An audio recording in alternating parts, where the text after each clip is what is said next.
It's July 4, 2018, and we are here at Dreamland Daycare Center. We have here Tahalia. What's your name?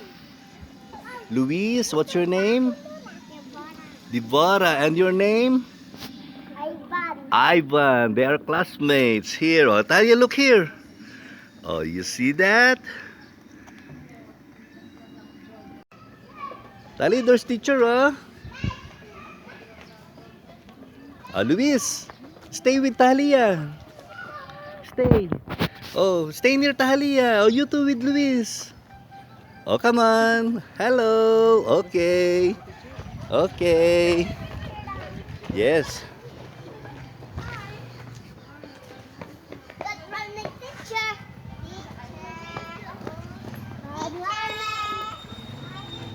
Good morning, teacher.